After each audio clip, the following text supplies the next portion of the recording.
Casal morre em queda de helicóptero na Grande São Paulo. Filha do casal e piloto da aeronave são resgatados com vida. E você vai ver ainda. Cidades de Santa Catarina decretam situação de emergência após temporais. E ainda, municípios de Minas Gerais decretam anormalidade por causa das chuvas e o número de desalojados aumenta no estado. Essas e outras notícias você confere a partir de agora.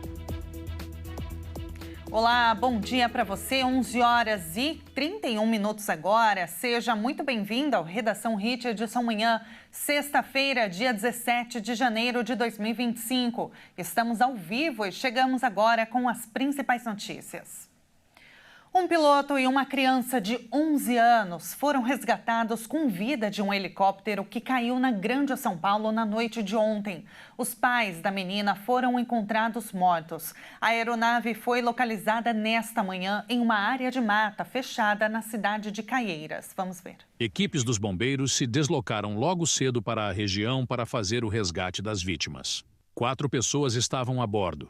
A Defesa Civil e 2 helicópteros Águia da Polícia Militar e um helicóptero da Força Aérea Brasileira também participaram da operação. O helicóptero decolou do Campo de Marte, na zona norte da capital paulista, e tinha como destino a cidade de Americana, na região de Campinas. Segundo a corporação, o desaparecimento da aeronave aconteceu por volta das 11h30 da noite, quando foi recebida uma chamada para o assunto. O sinal de GPS sumiu por volta de 8h30 da noite. O helicóptero foi encontrado por volta das 6h15 desta sexta-feira. A aeronave caiu na região do Morro do Tico-Tico, nas proximidades do conjunto habitacional Nosso Teto, em Caieiras. Nesta manhã, o piloto e uma criança foram resgatados com vida e a busca pelo casal prosseguiu. Os pais da criança morreram no acidente.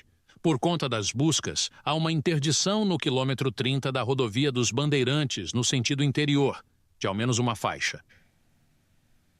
Chovia muito no momento em que o helicóptero caiu. O piloto da aeronave, que prestava serviço particular para a família, levava o casal e a filha de 11 anos para a cidade de Americana, onde moravam.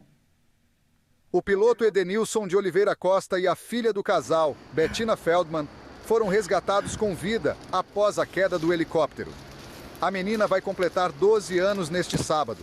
Ela foi a responsável por indicar aos socorristas os destroços onde os pais estavam.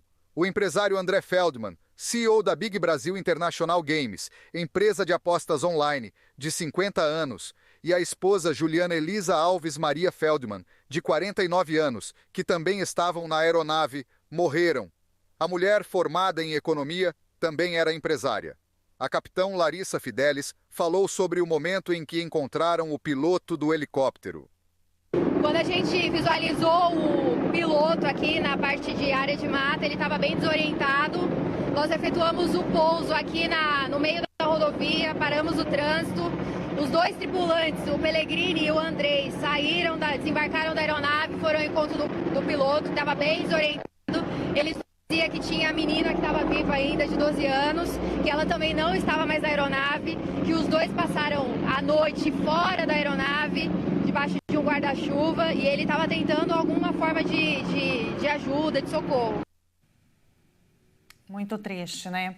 E olha, vários incêndios se espalharam por Los Angeles, na Califórnia, nos Estados Unidos, desde o dia 7 de janeiro. Bairros inteiros foram consumidos pelas chamas. Até o momento, aproximadamente mais de 82 mil pessoas permanecem sob ordens de evacuação e outras 90 mil estão sob avisos de evacuação. 27 pessoas morreram. O quanto as mudanças climáticas, dos efeitos climáticos na biodiversidade podem ter impactado? Qual o real motivo desses incêndios e quando devem terminar? E é por isso que eu convido agora para responder essas e outras perguntas a diretora do CBioclima e professora da Universidade Estadual Paulista, Patrícia Morelato. Bom dia, professora. Seja muito bem-vinda. Bom dia, Tabata. Muito obrigada por essa oportunidade. Professora, a gente que agradece pela disponibilidade. Olha, esses fortes ventos desse fenômeno Santa Ana, né, fizeram com que as chamas se espalhassem muito rapidamente em direção à zona urbana, né, da Califórnia. O que se sabe sobre a causa do fogo? Bom, é importante a primeira coisa da gente dizer sobre a causa desses fogos, desse fogo, né? É que o fogo na Califórnia, naquela região, é um fogo natural, como a gente tem regiões que têm fogo natural no Brasil. Na Califórnia, essa região que ela está é uma região que a gente chama de clima mediterrâneo, e existem várias regiões no mundo com esse clima, que é um clima que tem uma estação seca e bastante quente. Associado a isso, tem uma vegetação característica dessa área e que é adaptada ao fogo. O que a gente tem hoje é que essa área que já naturalmente ocorre fogo foi ocupada pelo homem, seja pela agricultura, seja por moradias, é um lugar bonito, né? Então, fogo natural que já ocorria, ele agora atinge áreas de ocupação humana. Então, a gente tem que tomar mais atenção em relação ao que a gente já conhece sobre essas áreas naturais. E é claro, como a gente tem eventos hoje, como a mudança do clima, que torna esses climas mediterrâneos, assim como outros que a gente já ouviu falar aqui no Brasil, né, mais quentes e mais secos, isso intensifica esses incêndios. E essas correntes de vento que já existem nessa região, né, que agora todo mundo virou climatologista, esses ventos de Santa Ana, eles já existem e sempre intensificam a área pelo qual o fogo e a área que ele cobre.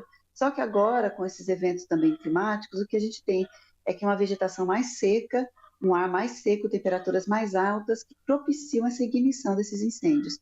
E hoje a gente tem causas humanas desse incêndio. Então, se a pessoa faz um fogo, se ela tem uma descarga elétrica, então tudo isso causa a ignição desses incêndios que tomam proporções enormes hoje em dia, né, como a gente está vendo. Professora, esses incêndios a gente acompanha, né, ano a ano, acontecendo nos Estados Unidos, aconteceram ano passado também no Canadá, aqui no Brasil, né, a gente acompanhou também, claro, teve de forma natural, entre aspas, né, mas também criminosos. Esse evento, então, pelo que a senhora está dizendo, eles podem ser intensificados nos próximos anos por conta das mudanças climáticas? Eles podem ficar ainda piores? Ou frequentes? Sim, eles vão ficar piores e podem ser mais frequentes, mas piores nessa época que eles já são esperados. Um exemplo claro disso é o que a gente viu no Brasil esse ano. Os eventos de incêndio foram piores. E por que foram piores? Porque teve uma intervenção humana maior num cenário de clima mais seco e mais quente. E isso é o que está acontecendo na Califórnia, que vai seguir acontecendo, né? E esse é um cenário já previsto pela ciência. Por isso que é importante a gente escutar essas previsões que são feitas, os modelos que são feitos com base no clima. A nossa climatologia está muito avançada e ela faz predições bastante seguras, né? Mas a previsão é que isso vai se acentuar. O que não se esperava é que fosse acentuado de uma forma tão rápida como aconteceu esse ano, com enchentes, com incêndios, mas a ideia é que isso vai se acentuar. A previsão é essa. Preocupante, professora. Olha, muito obrigada pela entrevista. Fica o alerta, né, para todos nós, cidadãos, que a gente faça a nossa parte de cuidar do meio ambiente, do nosso planeta, mas que líderes, né, políticos ao redor do mundo fiquem atentos e alertas para que façam medidas de prevenção e não de contenção, né? Quando aconteceu e vidas perdidas, aí é um cenário muito pior. Muito obrigada, professora. Foi um prazer te receber aqui. Tá, obrigada. Não, é só uma coisa, um alerta aqui. A gente tem medidas de mitigação e a gente vai ter uma COP aqui no Brasil e essa vai ser a 30ª. E todas estão falando da gente fazer as medidas de diminuição de emissões, tá? Então, essa é uma política pública que tem que ser abraçada e que vem acompanhada da adaptação, das mitigações, disso que você falou, é importantíssimo. Com certeza, professora. Muito obrigada pela oportunidade de conversar. Obrigada a vocês. Imagina, uma ótima observação. Muito obrigada. Nós acabamos de falar com a Patrícia Morelato, diretora do CBioclima e professora da Universidade Estadual Paulista.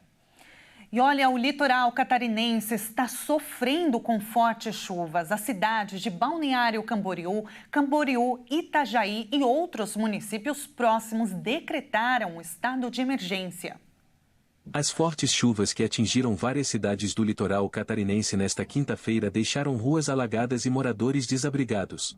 As cidades de Balneário Camboriú, Itajaí e outros municípios próximos que são destinos turísticos na região, decretaram estado de emergência. Não há informações sobre feridos, mortos ou desaparecidos. Um dos pontos críticos para a mobilidade da região, a BR-101, registrou uma cascata na região do túnel do Morro do Boi, em Balneário Camboriú. Já no acesso à cidade, a marginal da rodovia ficou alagada e carros foram flagrados submersos. Em Camboriú, uma mulher grávida deu à luz dentro de uma casa ilhada por conta da forte chuva. O parto foi realizado às pressas por um funcionário da Defesa Civil. Em Itapema, crianças precisaram ser retiradas às pressas de uma creche inundada, ninguém se feriu e todos os alunos foram mantidos em local seguro. E Florianópolis, a capital catarinense, amanheceu hoje com novos pontos inundados e filas e carros parados pelas ruas depois de decretar ontem situação de emergência pelas fortes chuvas que a gente acompanhou na reportagem. Já em Minas Gerais, mais de 6 cidades decretaram anormalidade por conta das chuvas e o número de desalojados aumentou no estado. As fortes chuvas que atingem Florianópolis, em Santa Catarina, já causaram muitos transtornos aos moradores. No total, o município registrou 23 quedas de muro, 18 deslizamentos, muitos alagamentos, quedas de árvores e danos em vias públicas. A prefeitura abriu 4 abrigos para receber atingidos pelas chuvas. Pelo menos 2 pessoas se feriram, 38 ficaram desalojadas e 5 desabrigadas. A cidade amanheceu com chuva, novos alagamentos e interdições. Florianópolis decretou situação de emergência. Em Minas Gerais, o balanço da Defesa Civil registrou alagamentos, deslizamentos de terra e trouxe aumento no número de cidades em anormalidade pelos temporais, além de desalojados e desabrigados. O número de mortos em razão das chuvas permanece em 26. Em todo o estado mineiro, 82 municípios decretaram calamidade pública ou situação de emergência. Os desabrigados em Minas passaram para 382 nesta sexta. Já os desalojados saltaram para 3.500. E veja a seguir como fica o tempo para os próximos dias. Especialista em meteorologia Maria Clara Sasaki, da Tempo OK, responde ao vivo no próximo bloco. E agora vamos ver como está o tempo hoje em Florianópolis, Santa Catarina, 25 graus. Está chovendo e nublado. Nós voltamos já.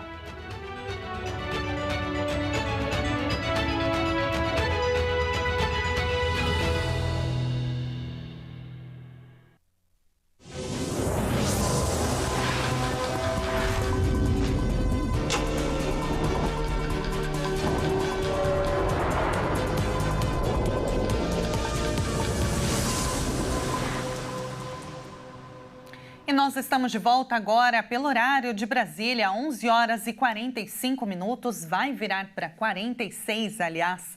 E olha, antes do intervalo, nós acompanhamos nas reportagens que o Sul e o Sudeste estão sendo castigados por fortes chuvas nos últimos dias. O que será que está influenciando esses temporais intensos e qual a previsão para os próximos dias? Há riscos de transtornos, mais transtornos? Para responder as perguntas, vamos conversar agora ao vivo com a especialista em meteorologia da Tempo OK, Maria Clara Sasaki. Bom dia, Maria Clara. Bem-vinda mais uma vez. Olá, muito bom dia, Tabata. Bom dia também a todos que nos acompanham. Realmente uma situação muito complicada, né, em diversos pontos aí do Brasil. A gente viu Santa Catarina, Minas Gerais, com essa chuva muito volumosa, com acumulados muito extremos, né, nos últimos dias. Só para a gente ter um comparativo aqui, a gente falou, né, bastante da chuva de Florianópolis, mas em 24 horas foram acumulados praticamente 400 milímetros de chuva ali na região de Florianópolis, no leste de Santa Catarina. E isso é praticamente o dobro do esperado para todo o mês de janeiro. Então é algo bem extraordinário que aconteceu na região e vem mais chuva aí durante as próximas horas desta sexta-feira. Nós vimos nas imagens muitas nuvens na região de Florianópolis, ainda tem muita instabilidade e deve chover a qualquer momento aí durante as próximas horas. Para o fim de semana, Tabata, na região sul do Brasil, a gente já deve ter um alívio aí dessas condições de volumes elevados, mas ainda tem previsão de pancadas, principalmente no período da tarde, de forma mais localizada, Tabata. Maria Clara, eu ia te perguntar exatamente sobre o volume de chuvas, né? Você disse que foram registrados em Florianópolis 400 milímetros, é isso? Exatamente. A região, né, de Florianópolis registrou quase 400 milímetros, era o último dado atualizado que a gente tinha na manhã de hoje, e a chuva ainda não cessou, ainda temos áreas de instabilidade, ainda temos muitas nuvens carregadas, então esse número deve subir ao longo desta tarde de sexta-feira, Tabata. É normal esse volume de chuva para essa época de verão? A gente sabe que são esperados, né? Todos os anos a gente acompanha muitos temporais realmente no começo do ano, em várias regiões do Brasil, mas esse volume de chuva, ele já era esperado? É normal? E aí eu queria saber também, aproveitando, falando especificamente sobre Florianópolis, mas de forma geral o sul do país, como que fica o tempo para o final de semana, para os próximos dias? Olha, não é normal que ocorra tanta chuva em um curto período de tempo, Tabata. Tanto que esse valor, né, de 200 milímetros acumulados é o que é esperado para todo o mês de janeiro. Então, ao longo de 31 dias, que a região ali registra, acumula valores em torno de 190, 200 milímetros acumulados. Então, 400 milímetros em 24 horas é algo que é extremamente fora do normal, é algo totalmente incomum e de difícil previsibilidade. É muito difícil você falar, cravar que vai chover 400 milímetros em um curto período de tempo. Isso realmente é muito fora da curva, muito fora do normal. A tendência é que ainda há expectativa de chuvas, né, como eu falei, para as próximas horas desta sexta-feira, só que acontecer o que aconteceu durante a quinta-feira, né, repetir esse valor é algo mais difícil, porque é um valor muito extraordinário. Só que qualquer chuva que aconteça agora nas próximas horas é uma chuva extremamente preocupante, porque o solo ainda está encharcado, existem áreas que estão alagadas, o risco de transbordamentos, enchentes, deslizamentos ainda é muito alto com qualquer chuva que aconteça nesta sexta-feira. Para o fim de semana, as chuvas elas devem se comportar de maneira mais pontual. Chove em um bairro, no outro não. Chuvas mais espaçadas, ainda com potencial para volumes significativos, mas nada comparado ao que já aconteceu, Tabata. E em Minas Gerais, Maria Clara, como que fica o tempo? Minas Gerais, agora nós temos as instabilidades concentradas mais na metade sul, pegando áreas mais próximas do estado de São Paulo. Então, região do sul de Minas, Serra da Mantiqueira, áreas ali do Triângulo Mineiro, também tem muitas instabilidades neste momento e previsão de chuva tanto durante esta sexta como no fim de semana. Pancadas que podem acumular valores significativos também. Nas últimas 24 horas, nós tivemos na região do Triângulo Mineiro volumes em torno de 100 milímetros acumulados, metade aí do que seria normal para esta época do ano, em um curto período de tempo, o que também é algo bastante preocupante. Em Minas Gerais, a chuva tem sido bem recorrente desde o finalzinho do ano passado, então o solo está encharcado ali na região. É a mesma condição, a gente tem um alerta para deslizamento de encostas, porque o solo está bem vulnerável em todo o estado. Mas neste final de semana, a chuva deve se concentrar principalmente na metade sul, áreas mais próximas aqui do estado de São Paulo. Tabata. Muito obrigada, Maria Clara, pela entrevista. Foi um prazer te receber aqui. Até uma próxima. Até a próxima. Nós acabamos de ouvir a especialista em meteorologia da Tempo-OK, Maria Clara Sasaki. E olha, começaram hoje as inscrições para o Sistema de Seleção Unificada, o SISU 2025. O prazo vai até o dia 21 de janeiro. De acordo com o cronograma oficial, o resultado da chamada regular está previsto para 26 de janeiro, enquanto o período de matrículas acontece de 27 a 31 de janeiro. Já o prazo para participar da lista de espera vai de 26 a 31 de janeiro. O sistema executa a seleção dos estudantes com base na média da nota do Exame Nacional do Ensino Médio até o limite da oferta de vagas ofertadas por instituições públicas de ensino superior, por curso e modalidade de concorrência, de acordo com a escolha dos candidatos inscritos e perfil socioeconômico. A inscrição é gratuita e feita exclusivamente pela internet. O acesso ao sistema de inscrição é realizado com as informações de login e senha para acesso aos serviços digitais do Governo Federal, no gov.br. Quando o candidato realiza o login, o sistema recupera, automaticamente, as notas obtidas na edição do Enem válida para o processo seletivo. No ato da inscrição, o candidato preenche um questionário e é possível alterar as opções de curso durante todo o período de inscrições. A inscrição válida será a última registrada no sistema. Podem participar do SISU todos os estudantes que fizeram a prova do Enem 2024 e obtiveram nota na prova de redação maior do que 0 e não declararam estar na condição de treineiro. E antes de encerrar, vamos conhecer uma cidade no fim do mundo, Ushuaia, na Argentina. Vamos ver. Ushuaia é uma cidade argentina localizada no arquipélago da Terra do Fogo. O nome vem da época das grandes navegações, quando Fernão de Magalhães encontrou a região. Ao avistar a terra desconhecida, fogueiras nativas e fumaças espalhadas pela costa deram o nome de Terra do Fogo. Hoje, Ushuaia se tornou a principal base de navios com destino à Antártida, passando pela famosa e muito visitada Ilha dos Pinguins. E vamos agora, então, com uma câmera ao vivo de Ushuaia. Olha só que bonito. Vocês veem aí o trem do fim do mundo. Esse trem, ele faz uma viagem, aliás, nos arredores da cidade, passando por florestas, rios, cachoeiras. Antigamente, o trem que hoje é conhecido como trem do fim do mundo era chamado como trem do presídio, já que o caminho ferroviário saía de uma prisão com destino ao Monte Suzana, onde os detentos construíam edifícios. Hoje, o nome vem pelo novo apelido da cidade por estar localizada no fim do mundo, como a gente viu na reportagem. E assim encerramos esta edição. Muito obrigada pela sua companhia. Uma excelente sexta-feira para você e um ótimo final de semana. Até mais.